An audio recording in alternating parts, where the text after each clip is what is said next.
तेल गैस पर हमारी निर्भरता पर भी सवाल उठने चाहिए। अमिताभ कांत का एक कॉलम है। हेलो गाइस, मेरा नाम है राजा चौधरी और जय हिंद। अब आपका स्वागत है मेरे यूट्यूब चैनल पर। तो आज हम बात करेंगे कि Iran, Israel, US war crisis में भारत में और काफ़ी एशिया के काफ़ी देशों में तेल गैस क्राइसिस चल रही है। तो हमें इन चीज़ों पर सवाल उठाने चाहिए कि हम इतने निर्भर क्यों हैं इन चीज़ों पर। क्या एनर्जी का कोई नया रास्ता नहीं है? क्या कभी तो हम आखिर तेल को कितना रिज़र्व करेंगे? कभी तो तेल ख़त्म होगा ही। तो फ्यूचर क्या है? क्या यही समय है एक कुछ नई चीज़ों को उपयोग में लाने का, एक बड़े बदलाव का? तो आज हम इसी बारे में बात करेंगे। पश्चिम एशिया में जारी युद्ध ने एक बार फिर दुनिया को याद दिलाया है कि ऊर्जा सुरक्षा भौगोलिक स्थितियों की बंधक है। दुनिया के सबसे महत्वपूर्ण हाइड्रोकार्बन गलियारों में से एक के आसपास केंद्रित एक ही युद्ध तेल और गैस बाज़ारों को हिला देने के लिए काफ़ी साबित हुआ है, जो कि बिल्कुल हो रहा है। हम अपने आजू बाजू देख सकते हैं, आप न्यूज़ में देख सकते हैं। और अगर आप इंडिया की न्यूज़ में देखें तो इस चीज़ को और ही बढ़ा चढ़ाकर बताया जाता है। ईरान के उत्तर और ओमान के दक्षिण, ये एक चीज़ गलत लिखी हुई है। दरअसल ईरान के दक्षिण और ओमान के उत्तर में स्थित होर्मुज की खाड़ी के ज़रिए शिपिंग रूप से बाधित हो गई है और दुनिया की प्रमुख ताकतें खुले तौर पर वैश्विक ऊर्जा प्रवाह पर घिर आए खतरे को स्वीकार रही हैं। और वैश्विक तेल और कहा जाए तो इन्हीं बड़ी ताकतों की वजह से ये सब कुछ देखने को मिल रहा है। वैश्विक तेल और एलएनजी का 5वां हिस्सा इस सक्रिय गलियारे से गुजरता है। यह आधुनिक ऊर्जा इतिहास में देखी गई किसी भी घटना से अधिक गंभीर साबित हुई है। जहां 1970 के दशक के दोनों तेल झटकों में से प्रत्येक ने वैश्विक आपूर्ति को लगभग 5 मिलियन बैरल प्रतिदिन की क्षति पहुंचाई थी, वहीं वर्तमान में मतलब 1970 के बाद से कम 50 साल बाद वही वर्तमान संकट पहले ही अनुमानित 11 मिलियन बैरल प्रतिदिन की आपूर्ति को बाधित कर रहा है। मतलब हम कितने ज़्यादा और निर्भर हो चुके हैं इस चीज़ पर। इसके निहितार्थों को नज़रअंदाज करना कठिन है और इसके प्रभाव विश्व अर्थव्यवस्था में गूंजने लगे हैं। जैसे भारत जैसी इकोनॉमी पर ज़्यादा असर पड़ रहा है, जो कि ग्रो कर रही है। इस चीज़ से पर पर्सन आय को बहुत नुकसान होगा और भारत की ग्रोथ और कम हो जाएगी। भारत दुनिया के सबसे बड़े ऊर्जा आयातकों में से एक है। हम खुद तेल नहीं, हमारे यहाँ तेल नहीं है, हमारे यहाँ गैस नहीं है, ये सब हम इंपोर्ट करते हैं। तो यही समय है इन सब चीज़ों को और रिज़र्व में रखने का, या एक बदलाव का, कुछ नया जो हमें ऊर्जा पर डिपेंड तो रखे लेकिन ऊर्जा की परिभाषा चेंज हो जाए। एक टाइम था जब ऊर्जा की परिभाषा होती थी आग जलाना, मतलब लकड़ियों से आग जलाना।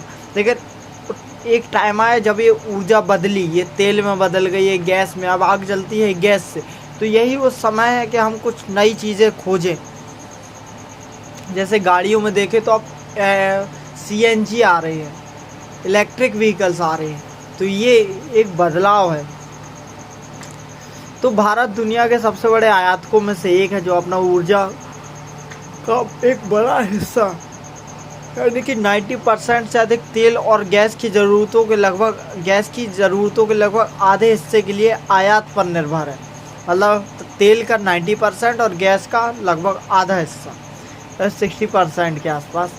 हाल के हफ्तों में खाड़ी क्षेत्र में व्यवधान बढ़ने के साथ ही नई दिल्ली को आपातकालीन ऊर्जा निगरानी के लिए मजबूर होना पड़ा है, यानी सरकार ने यह भी स्वीकारा है कि भारत के एलपीजी खपत का 60% आयात के माध्यम से पूरा होता है और उन आयातों का लगभग 90% होर्मुज से होकर गुजरता है। आपने देखा पाकिस्तान ने अपने ऑयल डीजल के प्राइस बढ़ा दिए, 380 तक पेट्रोल का प्राइस जा चुका है। आप देखें तो श्रीलंका में पेट्रोल डीजल के प्राइस बढ़ा दिए। तो अब भारत पर धीरे धीरे दबाव बढ़ रहा है। कच्चे तेल के मामले में भारत ने अपने विकल्पों को उल्लेखनीय ढंग से बढ़ाया है, लेकिन हम आज भी निर्भर ही हैं। लेकिन फरवरी 2026 तक उसके आयात में मध्य पूर्व की हिस्सेदारी फिर भी 59% तक थी। युद्ध शुरू होने से पहले ही भारत का तेल और गैस आयात बिल उस स्तर के आसपास मंडरा रहा था जो एक वर्ष की अवधि में आसानी से 180 अरब डॉलर तक पहुंच सकता है। कतर ने अकेले ही 2024-25 में भारत के LNG आयात के 11.2 मिलियन टन की आपूर्ति की थी जो कुल आयात का 41% है। मतलब इस चीज़ से आपको पता चलता है कि भारत कितना डिपेंड है अपनी ऊर्जा पर। किसी देश को हराना है तो उस देश की ऊर्जा सप्लाई को स्टॉप कर दो, रोक दो। तो अगर भारत को किसी देश को हराना पड़े तो भारत की ऊर्जा को रोक दिया जाएगा, क्योंकि हम ऊर्जा बना नहीं रहे हैं, ऊर्जा बनाई भी नहीं जाती, हमारे पास ऊर्जा नहीं है, हम ऊर्जा खरीद रहे हैं। ये हमारा एक माइनस पॉइंट है। जीवाश्म ईंधनों पर भारत की निर्भरता एक जलवायु मुद्दा पर नहीं है बल्कि सुरक्षा संकट भी है।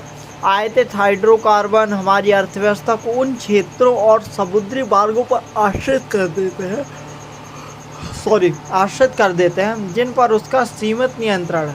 तेल कीमतों में अभूतपूर्व उछाल और गैस आपूर्ति में व्यवधान के साथ ही हमारा आयात बिल केवल बढ़ेगा और उद्योग, कृषि, परिवहन तथा परिवारों पर दबाव में इजाफा होता रहेगा। गैर जीवाश्म ईंधन इस समीकरण को बदल देते हैं।